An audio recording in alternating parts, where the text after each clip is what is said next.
Hi and welcome. So we have a returning special guest. This is Grazia. Grazia, welcome. Hi. And you and I recently did a video blog where you asked what question? I asked how do I make time for myself and how do I relax, because I'm always on and I'm always pushing myself to my limit, and I need help in just taking a deep breath and just kind of. So you had asked me, how do I relax, right? How do I do this? So oftentimes there's an overactive mind that is behind this. Tell me, first of all, what do you enjoy doing to relax? So you always want to tap in first to your natural ways that you like to relax. So what are those? I sleep. And I exercise.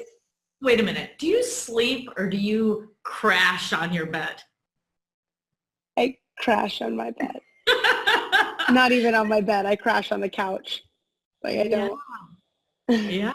So it's like you drive yourself all the way to the point where it's like, right? It's like you couldn't even get 2 more steps, right, to your bed. It's like the couch. Okay. Yeah. So one way you do it is you crash on the couch or you crash in your bed. Okay. Mm-hmm. What's another way? I exercise. I'll go for a run or I'll go to the gym. And that's just for me, and when I feel healthy, when I feel like I'm doing something healthy, then I feel healthy and I feel better. And then I talking to friends and socializing really helps me too. Being around other people brings my energy up. Yeah. And what about how do you fuel yourself? How do you fuel yourself for energy? Do you have any thoughts around that, like food? Yeah, as you know, I eat very healthy and I'm very conscious about what I put inside my body. So I avoid junk food. I avoid soda. I just avoid a lot of foods that I know aren't necessarily going to help me. So like sugary foods and things that'll have to crash, like yeah. Okay, so so you already do a lot in the physical world. Everything you just described to me was physical, with the exception of talking to friends, which was social. Okay, so I crash on the couch, sleep, this is how I eat, these are the things that I do, and then I talk to my friends as well. Okay, so tell me, how busy is your mind on a scale of 0 to 100, with 100 being busy, busy bee? How busy is your mind and your thoughts? I'd put it around in 80, 85-ish. Okay, so it's busy, but it's not overactive and busy, so busy. Yeah.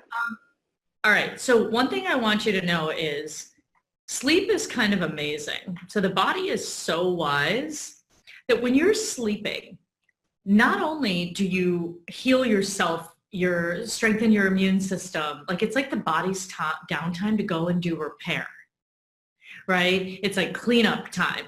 So like if you think of a stadium or a sporting event or a concert that you go to, there's the event that you have, and then when everybody leaves and there's downtime, what's everybody doing in the stadium? Cleaning up, maintenance, like all that. Well, that's what your body does and your immune system does while you're sleeping. Now, what a lot of people don't know is what your immune system also does is helps you process emotional experiences while you sleep.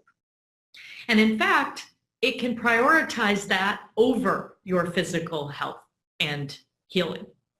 So what I would ask you is sometimes when you feel like you're going too much and you're trying too hard or whatever it is, do you sometimes have some negative thoughts in your head, or do you feel emotionally a certain way that you can describe when it's all getting too much? Yeah, I get really, really agitated and really angry. And who do you take that out on? Because that usually goes somewhere. Yeah, I take it out on my family a lot of the time. And I And don't need to, and I'll apologize afterwards, but I just get overwhelmed and I get so mad that I just start yelling. And yeah, which is a response a lot of people have, right? But you know why you're so brave? You're so brave because you actually admit it and you say it out loud. You know what some people say? Oh, nothing. Like, no, I just get, overwhelmed and I don't do anything. Like, no, it shows up. Right? So that's emotional and mental. Okay. So one thing I would tell you is your ability to communicate with yourself and your body and listen early are going to allow you to pause. So one technique that for sure is going to help you in the moment and no one else needs to know it is you knowing your own body's signals that are coming to you. So how do you know when you're tired? How do you feel it in your body? How do you know when you're starting to get exhausted? I can't keep my eyes open at all, no matter how hard I try. Like, I'll kind of just doze off. Okay. And I feel very, very slow, like all my movements, how I walk, how I talk, even my thoughts, everything's just in slow motion, and I know that it's because I'm tired. Okay, now I want you to go back a step earlier than that. By the way, that's pretty end stage. That's like right before you're falling on the couch, right? Now, pay attention to your body signals because it's talking to you earlier than that. So tell me, what comes before that?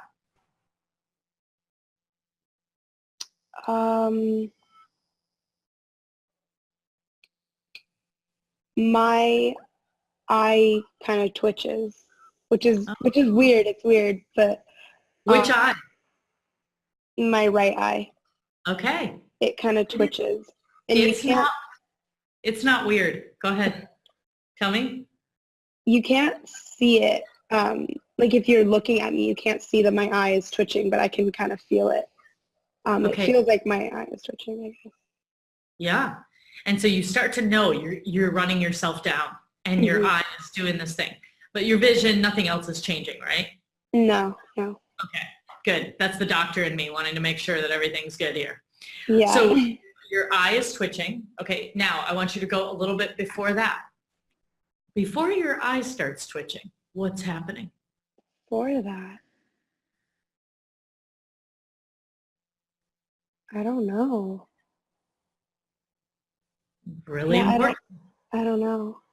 Okay, so this is a great place for you to notice. If you want to notice, first of all, when to slow down, you have to know where the feedback signals are coming from your body when you know that you're going down that path. Okay? Because it's pretty easy to blow by a twitching eye.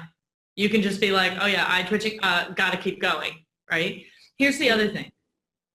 How good are you at saying no? So saying things like, you know what? I think I'm going to sit this competition out.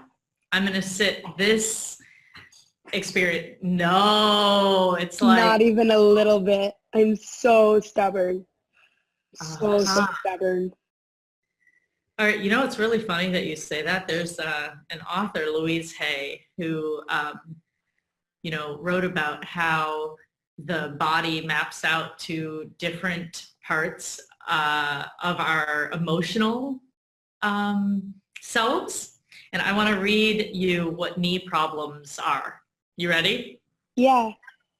Stubborn ego and pride, inability to bend, fear, inflexibility, won't give in. Ready?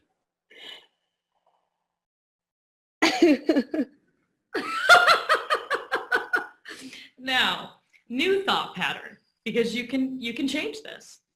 Mhm. Forgiveness, understanding, and compassion. And I would say for yourself. I bend and flow with ease. All is well. Mm. Okay, because need, bend, flexibility, right? Yeah. Like it all kind of goes together. Now, I'm not saying that's like straight scientific data, but I thought it was kind of interesting. Yeah, definitely. All right, so something to think about. So here's the deal. Let's give you some tools. So it doesn't seem like you have trouble falling asleep. And because by the time you're getting there, you are so exhausted, you crash. So I don't need to give you some, mindfulness. Some people have trouble going to sleep or staying asleep. You crash and you're gone. And I'm out. Okay. And you're out. Okay, so let's try something else. So I would say there are times in your day when you are just waiting in line for someone to come pick you up, for right? There's waiting that's going on. Yeah. Because you're not driving yourself, right? No. Not yet. So there's a lot of waiting time. There's also car time with family. Mm-hmm. There's also car time when you're not socializing with your friends, or people are busy, or they're not actually talking to you. So do you remember soft belly breathing? I do, yes. Yeah. I imagine that you don't have any extra time in the day, okay, for me to start giving you things to do on top of all the things you're doing. So what I would say is you already have to breathe. Yeah. So if you become conscious about it, so what happens is I want you to like go like this and feel your ribs, okay, your rib cage, and then go all the way down, like near your waist. And all the way to the back of you, and see how much space in your chest cavity your rib cage takes up. A lot, right? Definitely, yeah. That's how big your lungs are. Where do you think the best oxygen exchange occurs? All the way at the bottom. So if you want to feel rested, you want to be creative, do you know what we do? We're like this. We use this much. Hey, Grazia, can you get that to me? Okay, I'll be there in 5. Okay, yep, the game's going to start. Okay, we use like very small amount of breath in our ability to move in the world, and we're so busy. We have all these things going on. Like we're barely breathing. Okay. Mm-hmm. Now you have underneath. So go down where your stomach is and feel where your rib ends. Like there's a notch in your rib in the middle. You feel that? Yeah. So right around there is an umbrella-shaped organ called a diaphragm. Okay, Mm-hmm. umbrella-shaped, and it's below your lungs, above your stomach. Okay, it's like this thin muscle. Now, what happens is, unless you take a deep breath, you don't really ever engage your diaphragm. If you're just running around, busy bee, using just this much of your lungs, there's no need because you don't inflate the rest of your lungs. Okay? So when you take a nice, slow, deep breath, what happens is, and I mean a deep breath, like so deep that it fills your lungs and your stomach, like your belly button moves outward, like that kind of a breath. Mm-hmm. When you do that, what happens is this diaphragm has to contract in order to make room for the air. Mm-hmm. When it does that, it triggers something called your vagus nerve, which relaxes you. It slows your heart rate down. It calms you. It engages your entire body's relaxation system. It's called your parasympathetic relaxation system. Mm-hmm. So but it's only triggered when you actually take slow, deep breaths. So if you've heard of meditation, Mm-hmm. and when you're exercising, why you feel this sense of like relaxation and you feel good, is because your body's releasing endorphins and you're taking deep breaths, right? Like this whole experience. What you're doing in that moment is you're taking your diaphragm and it's contracting and you're stimulating your vagus nerve. So there are all sorts of ways that you can relax yourself. And yes, I have tons, I can teach you how to meditate. I can teach you all sorts of, exercises to be mindful. And that's important. And what you are already doing, which is breathing. I'm not asking you to do something you're not already doing. Yeah. If you do it more mindfully and you pay attention to how you're breathing in a test when you feel anxious, when you have to have a conversation to ask your parents for permission to do something and you're a little nervous to do it, when you get upset and you're feeling irritated, the first place you go is your own internal relaxation system. Let your biology help you, not hurt you. The rhythm of yourself and your body gives you so much important information that will save you from so many problems that people struggle with if you tune in to listen. And I'm not saying don't listen to other people. I'm just saying make sure you listen to yourself before you do that. Yeah? I'm just going really simple first. There's many other tools we can learn. We can do more video blogs. I'll teach you more tools. Right now, I just want you to start with the awareness that you have about where your focus is predominantly, out or in, and how that's driving you to drive through your own body. Right? Because essentially, if you do that, you become a bully to yourself. Mm-hmm. Your body's trying to give you information. You're like, not you, not now, not listening to you, right? And all of a sudden you wonder why you're not feeling well. But your body has all these amazing mechanisms in place to give you feedback. All right, girl, give me some takeaways. So while I'm waiting for something, just when I have a little bit of time during car rides,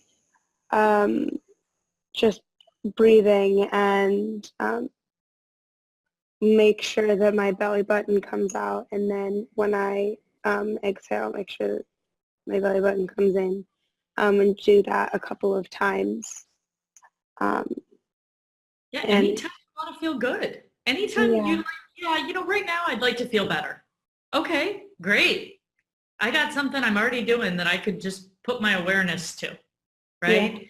Yeah. Inhale, abdomen out, exhale, belly button towards your spine. And the reason I say that is a lot of people do it opposite. They breathe in and they pull their stomach in, and then they exhale and they let everything out. And that induces anxiety. So what I want you to know is this will also help you when you're stressed on a test and you can't think, you're not thinking clearly. This will also help you when somebody says something and you feel like they didn't, like they're either saying something that's upsetting to you. You can advance to using it then. Because the first thing you want to do before you get upset or yell at someone and have to apologize is self-manage first. So this is going to go farther than when you're waiting in line or waiting for someone or in a car or whatever. It's going to be the pause button. You have like there's a pause button on your phone for music and for videos. Yeah. You have a human pause button too. And that's where we got to start to get you to know how to use that. And from there, I can teach you how to communicate better. I can teach you how to manage situations differently, all sorts of things. Yeah? Yeah. All right. Well, thanks for doing a video blog and showing us all how to use the human pause button. Of course, anytime.